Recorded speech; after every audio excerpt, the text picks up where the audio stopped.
Good afternoon. My name's Tim Markle. I'm the director of the Southern Regional Center for Children and Youth with Special Health Care Needs out of the Weisman Center. I also serve as co-chair for the Education Committee of the Autism Society of South Central Wisconsin. This is part of our series, Our Hope for the Holidays, which is co-presented by the Southern Regional Center, the Autism Society, as well as the Weisman Center itself.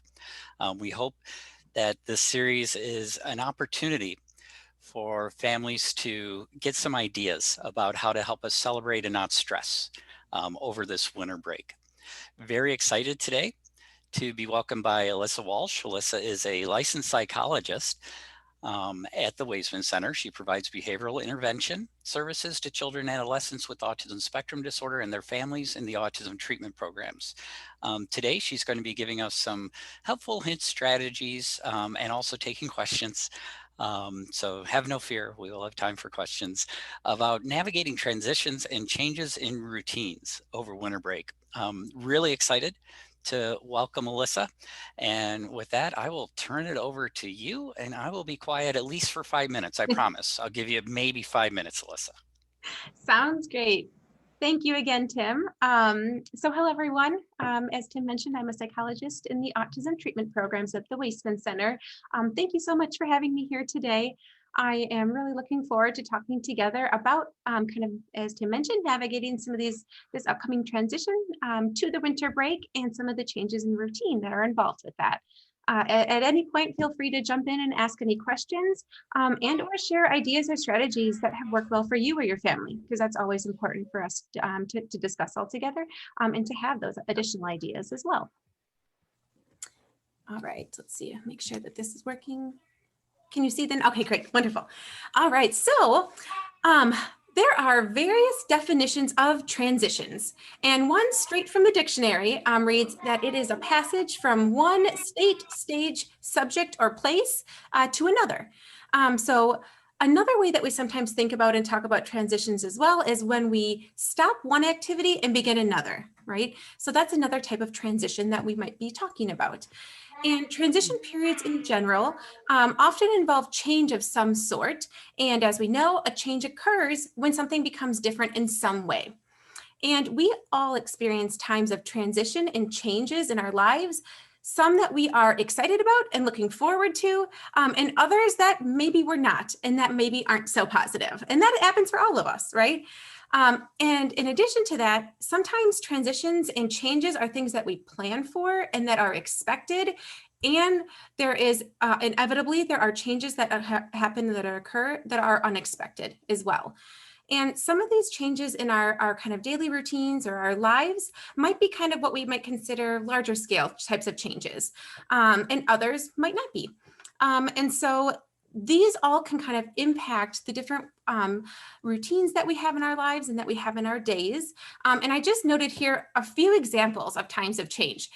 This is a very short list. There is, a wide range of what we mean by transitions and changes, but I just thought I would note a few here. So, some might be a time of transition when we move from one place to another, move to a new city, move to a new home. That can certainly involve changes in our daily routines. Another kind of like broader type of transition that is important and that we often talk about is a transition from pediatric care to adult care for individuals. Another type of change that might happen in our day-to-day lives is when we have an appointment that's scheduled. That's not part of our usual routine, going to the dentist, going to the doctor, something of that nature. And school itself really involves a variety of times of transition and change. And that can be when we start a new school year, if we move to a new school district and start in a brand new school, the transition from elementary to middle school or middle school to high school. And then one that we're going to talk a lot more about today is when we have breaks from school, right? That could be a winter break or the summer break or the spring break, for example. And as another transition that we've all been experiencing recently in relation to school is the transition from in-person learning to virtual learning that we all experienced at some point in the context of this current pandemic that is ongoing. of course, the pandemic itself has brought about many changes in our lives, many that have been, trying and difficult, and that have impacted both our children's schedules as well as our own schedules and daily routines as well, that are likely ongoing changes for many individuals. In addition to that, the holidays in general bring about different types of changes in our days. And thinking about what do we do for different holidays that families might celebrate? What do we do on those days or those periods of days of those holidays? Who do we see? What do we eat? What is in our homes? And where do we go for these types of events?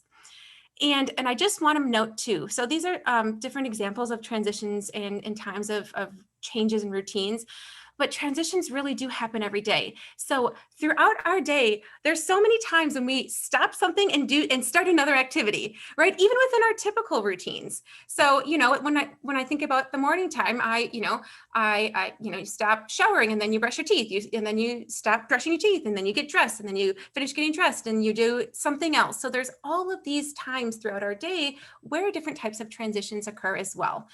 So we're going to talk about them kind of both thinking about transitioning to kind of on a larger scale, as well as some of those day-to-day transitions too, as part of this presentation today. All right, so as I noted, change occurs for everyone. And while there are changes that are positive and the ones that we might look forward to, changes can also be difficult and stressful. And the process of change itself can be challenging as well, even if it's something that we're looking forward to. And as we know, one of the diagnostic features of an autism spectrum disorder is the presence of restricted, repetitive behavior, patterns of behavior, interests, or activities, which can include a preference for sameness or difficulties with changes in routines. Now, I certainly want to note that there are a lot of benefits and useful aspects to sticking to routines, and that should not be overlooked or not recognized. And also, it can make it more challenging when changes do occur, if we are very routine bound in that sense.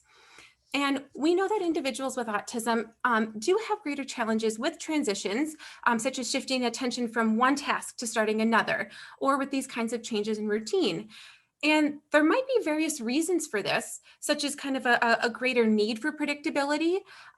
So for some individuals, it might be more challenges in understanding what activity is coming next, or difficulty when a pattern of behavior is disrupted in some way. And so this increased need for predictability, can very understandably make changes and transitions stressful and very anxiety provoking as well.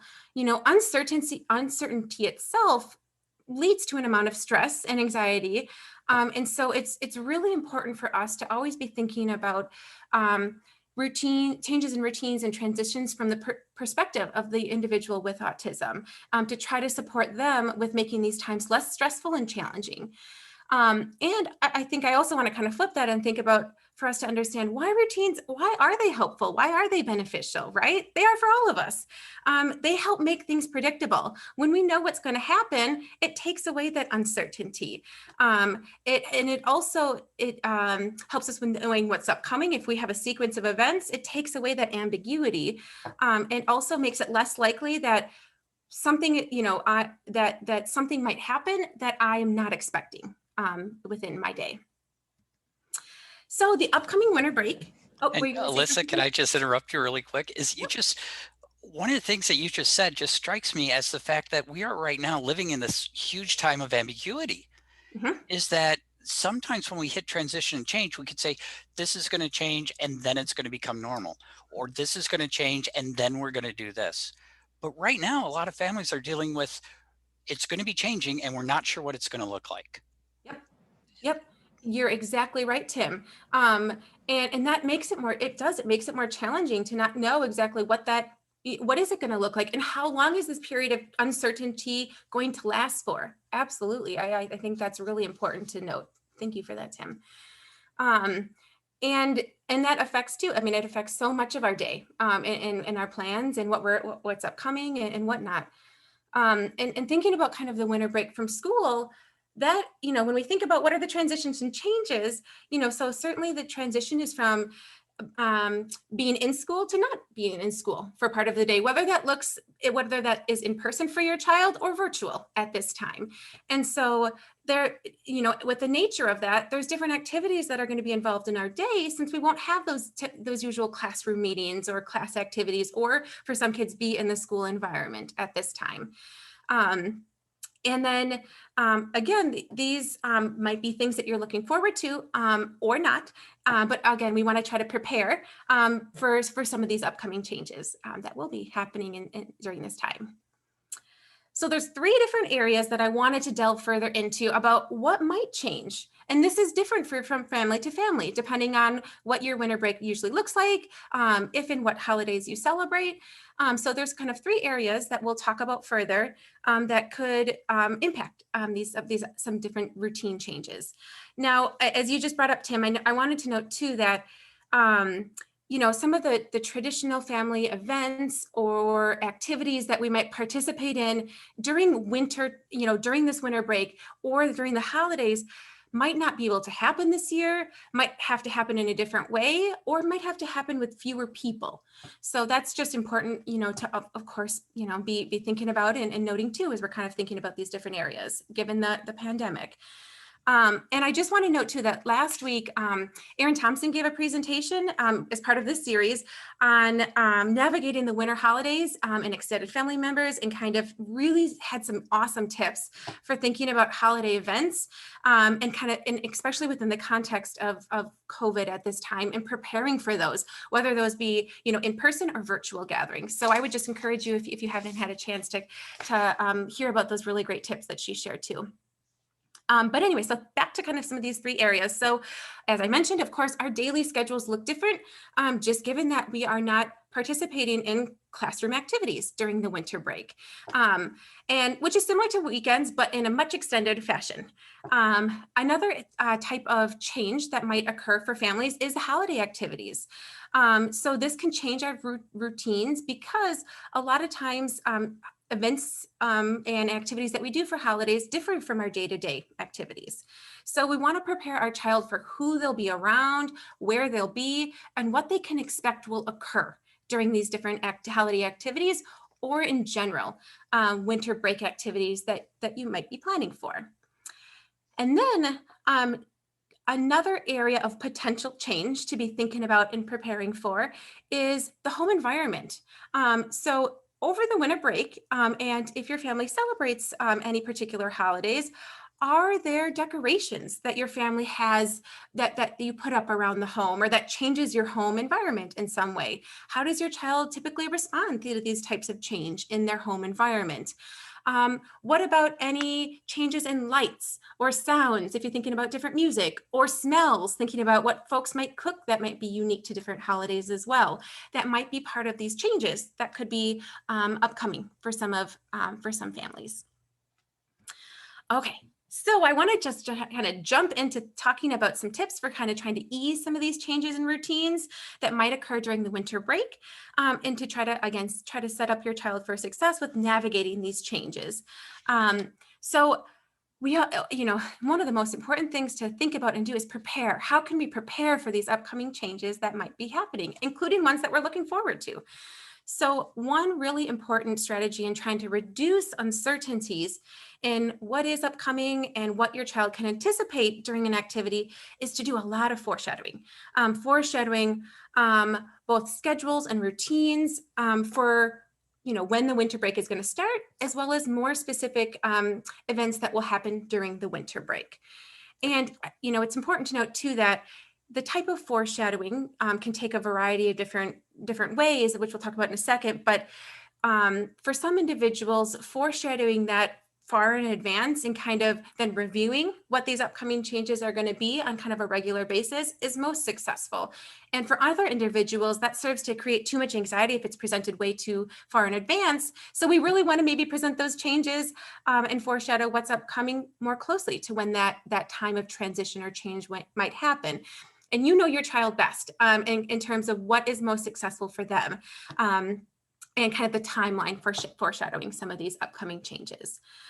I also should note that, when we're thinking about, upcoming activities in terms of winter break and holiday activities, it's also important to prepare your child for any family traditions that you have again during the winter break or holidays that are not occurring this year for your family, if there are some of those, and to kind of prepare your child for that as well. So there are multiple ways that we can foreshadow some of these upcoming changes. One of, so obviously we can do that verbally, which is beneficial, but for many individuals, pairing visuals with our words can be even more effective. And if you think about it, visuals themselves give a place for our words to stay after they go away, and words go away really quickly. And so and visuals themselves stay. So it provides something that somebody can refer back to, that we've talked about, as well as can be used as a reminder for what's upcoming and kind of a visual check-in. And there's so many different types of visuals that we could use. So it could be a calendar to again show on, a December calendar, a January calendar. When is winter break going to start? When is it going to end? What are any of those kind of main activities that we'll have during that time? For some individuals with autism, using social stories is really helpful, again, to kind of pair our words with pictures and stories of what to expect as part of an event. And social stories can be helpful in many situations, but especially with events that are more novel or that don't happen as often as well.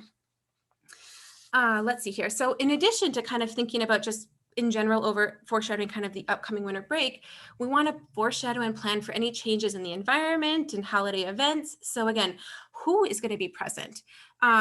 Including people who will be physically present with them, as well as if you have any virtual gatherings planned, who is going to be present virtually, and kind of really kind of outlining that ahead of time. In addition, it's really important that we think about and foreshadow what are the expectations that we have for our child in terms of how they participate in different types of holiday events in particular. And then again, as I mentioned before, how do we foreshadow and plan for changes in the environment? So if you do decorate your home, do we want to do that gradually? Do we have pictures of how our home has looked in previous years that perhaps we can use as a foreshadow for what it's going to look like again during the holiday time? Are there certain areas in the home that maybe we want to leave the same so that there's some amount of consistency and comfort kind of in having some of those fewer changes? So again, I think the biggest part is whatever that change looks like for your family and for your child is how can we prepare for that and how can we foreshadow that and plan for that? So a couple of things come to mind. Number one, I love the fact that you brought up that each kid is going to be different. Mhm. Any of us, any parents who have multiple children know that they're going to be different themselves, Yep. much less kids from different families. And so knowing your child well enough to know what may throw them off, what may be that change that just is okay, they're going to roll with it. And then what is that change that the day is going to come to an abrupt stop? Yep. And let's plan for those abrupt stops.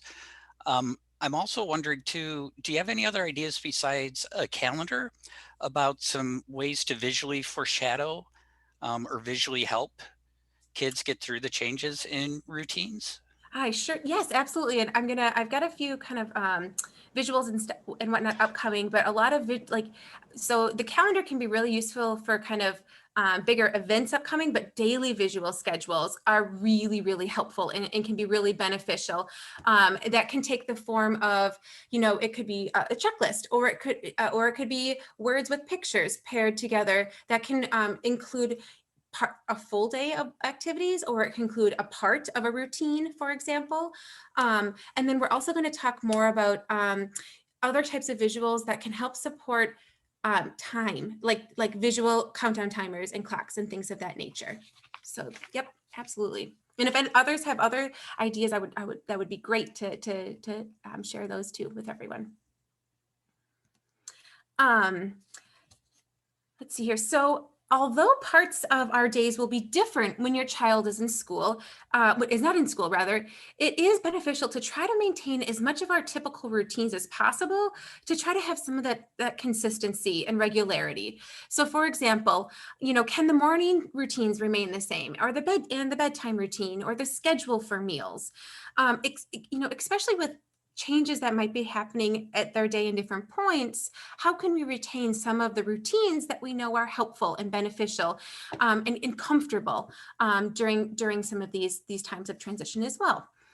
I also wanted to note that another strategy that can be useful when there are deviations from typical schedules and when some of the usual activities will not occur, such as school activities, is to try to structure our day so that we can make it as predictable as possible. So that doesn't mean that like important downtime is taken away, but rather included as part of the plan for the day. So when you think about, what school activities fill our time during the school days, what's going to fill that time during the winter break, right? And what's going to happen during those parts of the days? So sometimes using those kinds of visual schedules, like planning for and structuring the days such that your child knows when are snacks going to occur, or meal times, or time outside, or electronic time, or quiet time, or whatever that might be for your family, can help to provide, again, more of that predictability for what is going to happen and when that is going to happen in our days. And I don't know about other people, but I feel like the current pandemic has also made structuring our day even more important in some ways, because we're spending so much more time at home. And so we're in one place, we have, we have the same things that we're using over and over again, and spending time with, and it's different than, when we're in different environments and with different people. And so sometimes I think this is happening for a lot of us as adults too, like the things that we spend time with, we're using a lot, so we become satiated or kind of bored with those more quickly, just given the nature that we're spending so much more time with the things in our home. So sometimes thinking about kind of structuring or planning our days can help with that too, to try to keep some amount of novelty in what, activities that are planned or what's happening in our day. And then kind of to your note, Tim, which was really great, is how can we, so visual supports can be really helpful to plan for this upcoming break, but then visual supports can be really useful on a day-to-day basis too, in thinking about the upcoming winter break. So visual schedules support transitions between activity to activity during the day, as well as it helps to foreshadow and see what is coming up next. And if I have to stop something, that really, really fun thing that I want to do and want to spend more time doing, when is that going to happen again in my day? As opposed to have it being unknown, we can show on that schedule when that's going to occur, which can, again, help to reduce that uncertainty and ambiguity during those times. I also wanted to note too that the use of timers or clocks or visual countdown supports can also be really helpful when we're thinking about time. Time is such an abstract concept. It'll happen in a minute or 5 minutes from now, or an hour, or 3 hours. You get into something and what does that mean? What does that feel like? How long is that going to be?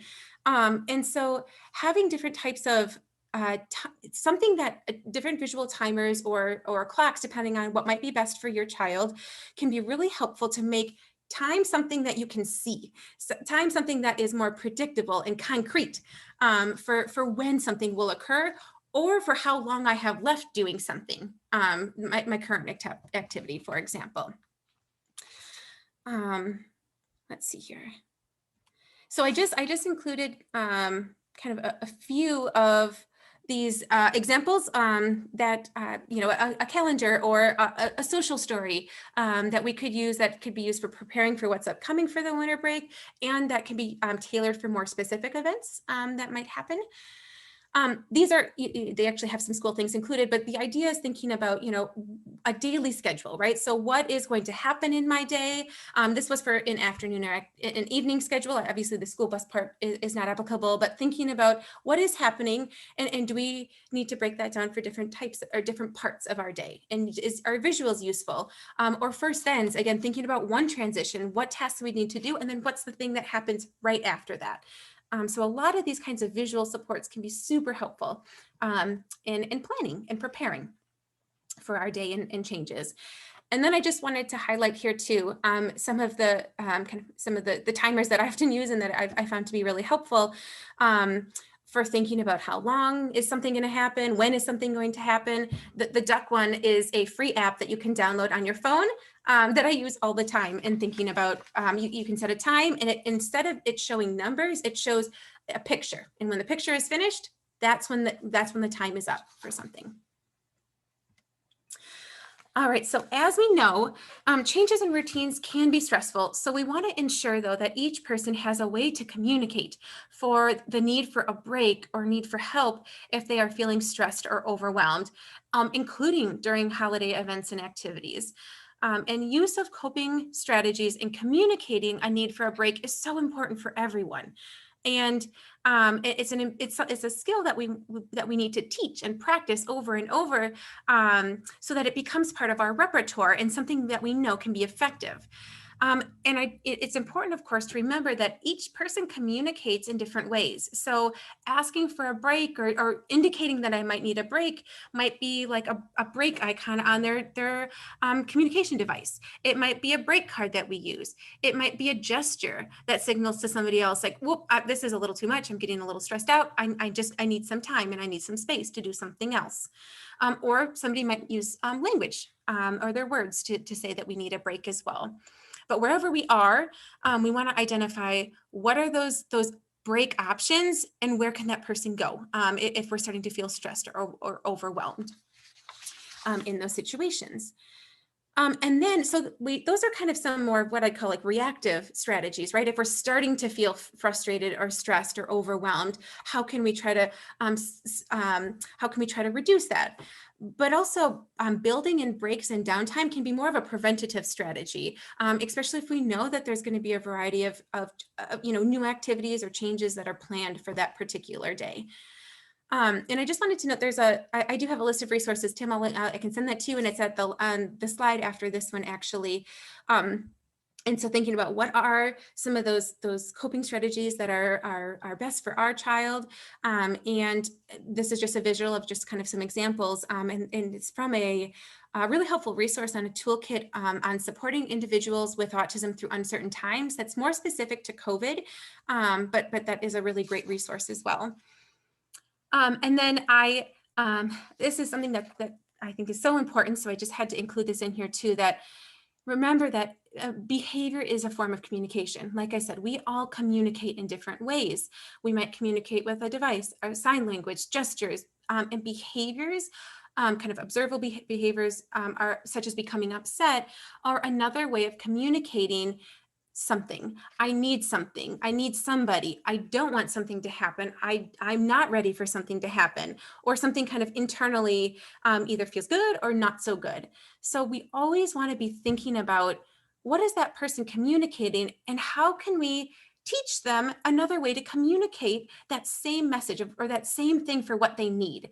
And so that's kind of the idea behind the break is if we're getting frustrated and overwhelmed, understandably, how are we communicating that to other people so that we and into our our parents around us, so that we can support that individual too with providing that break and providing that space when needed.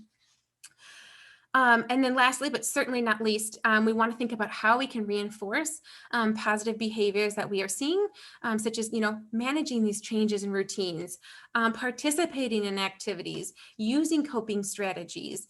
How can we praise and encourage use of these skills through pairing a lot of positive consequences with these skills, especially during this time when there's a lot of changes and whatnot happening in the environment. One of the things that I think about is that as we talk about children, I'm sitting here going, wait, wait, wait, wait, wait.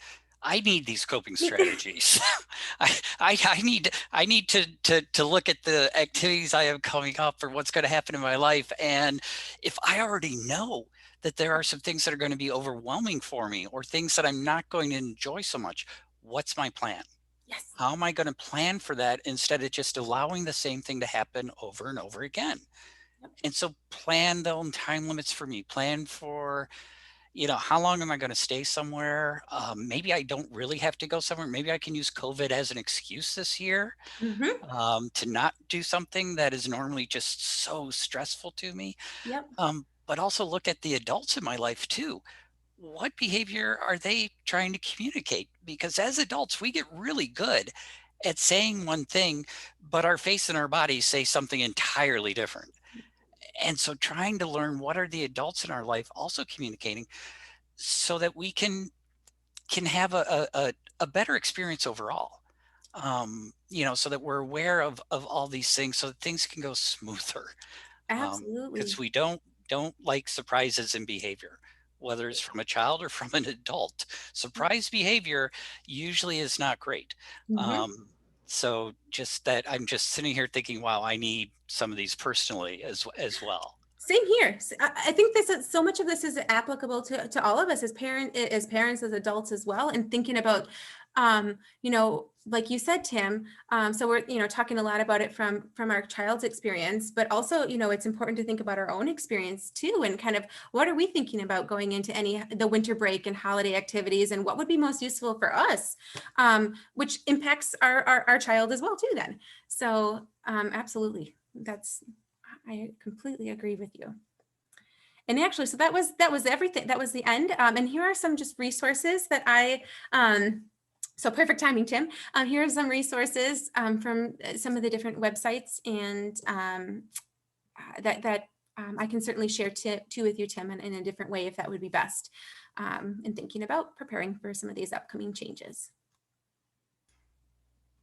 Oh, that is fantastic. And so we would like to save time. We have one question in the chat that we will get to. I appreciate that question. Want to look first at holidays and any questions people might have around this whole transition time around the holidays and from school to winter break, along with, totally echoing what Alyssa said. um, I know some of you people on this call, and I know you have strategies. I know Uh-huh, you have dealt with this. uh-huh. So feel free to, I will watch you on mute, or feel free to put it into the chat, and then I will gladly be your voice, whichever way. But please feel free to share either things that have worked for you or questions that you might have for Alyssa. Yes, please. That would be wonderful. Thank you.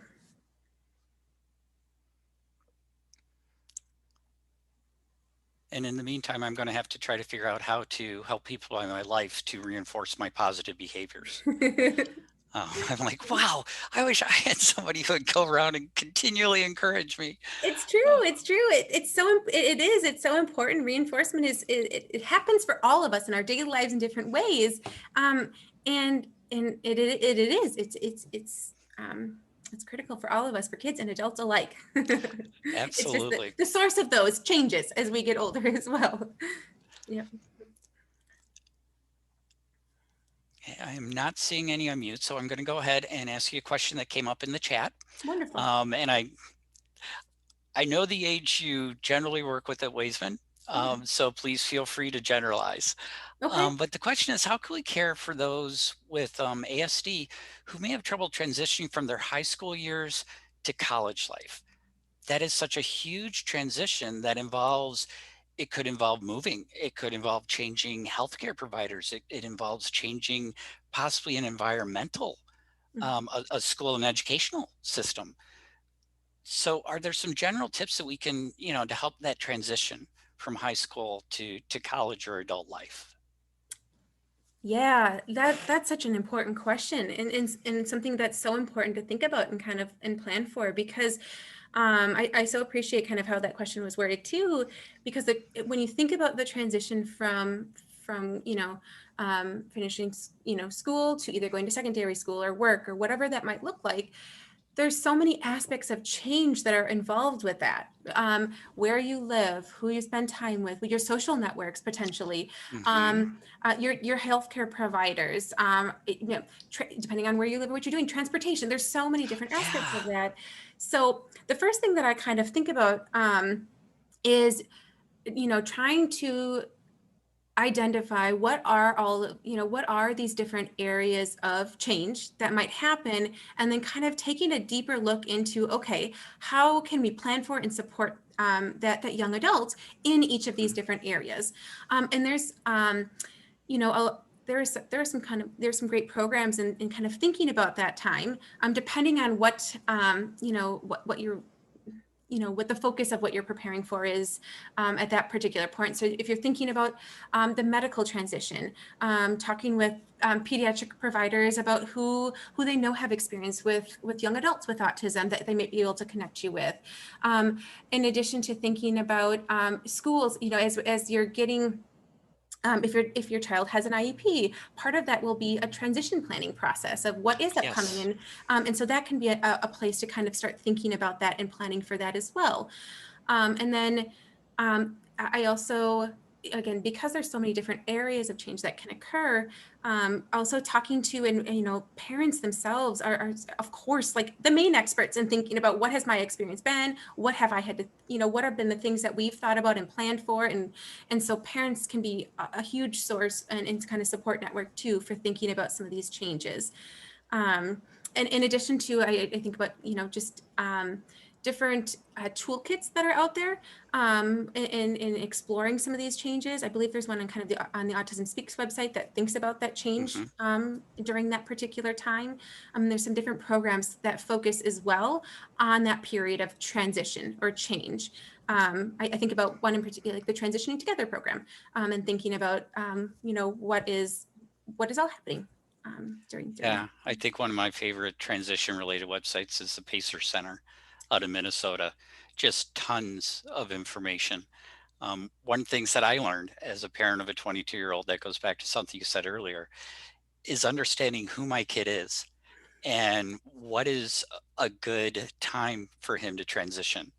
And it seems that society puts us onto this train ride Mhm. of these are the years that you'll be in kindergarten, you'll do preschool, then you're going to do kindergarten, then you're going to 1 through 8, and then you're going to 9 to 12, and then you're going to go to higher education, and then you're going to, and no one stops to think, is this good for everybody? Is this really the best train ride? And so with my son, we work so hard at getting him through high school. And he works so hard at having to concentrate and focus and just every day there's homework and every day there's some other demand on him. Is that when we talk to him about college, higher education, anything else, he's like, why would I want to do that? And then we're just like, why do we want him to do that?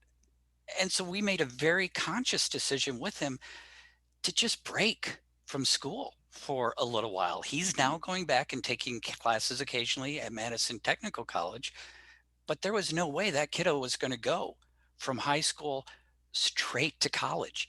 He would have been burned out totally by the time he was 22. Mhm. And so know your child. Know what the options are for them. Keep them engaged in life, but don't necessarily buy into what society says is what every 18-year-old should be doing, every 19-year-old should be doing. Your child should be doing what your child should be doing. So just knowing your kid is really important. And Erin points out in the chat box that there is Family Voices webinar called What's After High School that is available on the Family Voices website as a download.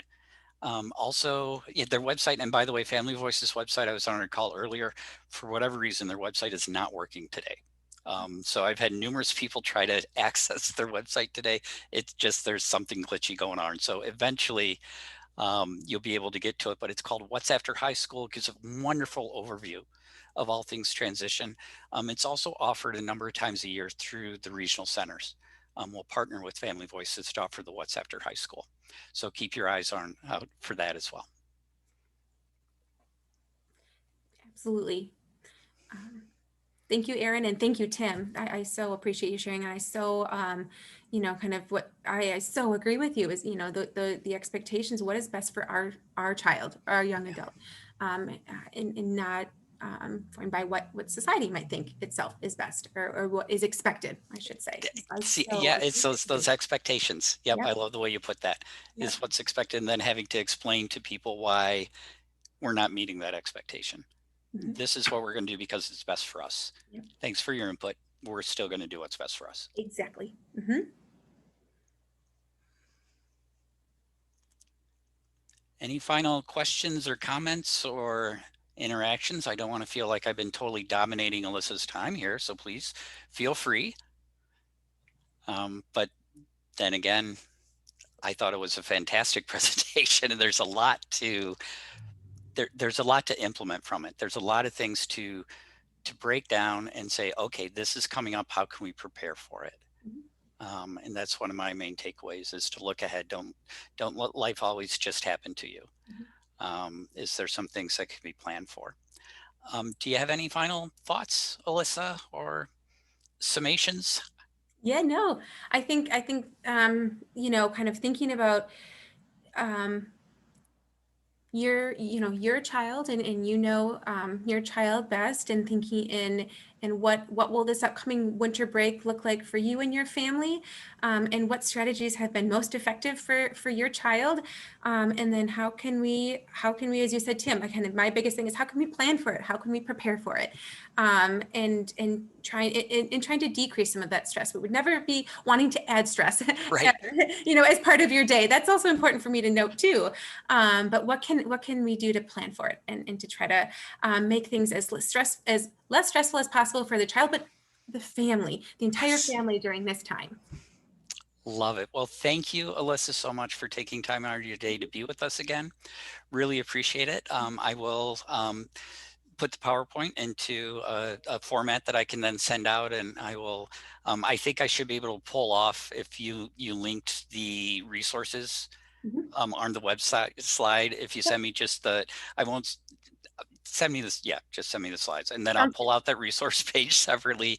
Add the Pacer Center as well as Family Voices website and the Regional Center, so we have all those resources together. But I really do appreciate the thoughtfulness and the time that you spent with us. I would like to invite people to, if they haven't registered already, we have one more. Hope for the holidays coming up, and then you're on your own. I've done what I can do. But we're going to talk next week about moving, sensing, and feeling. We're going to have an occupational therapist and the director of the Children's Therapy Network. Jen Blusky is going to be, and I probably just slaughtered poor Jen's last name. I'll make sure I learn how to pronounce that before next week. But please, I hope you come back and join us next week when we talk about moving, sensing, and feeling. So again, Alyssa, thank you. Thank you all for taking time out of your day to take part in this conversation. We appreciate it. Have a Yes, great thank you, day. everyone.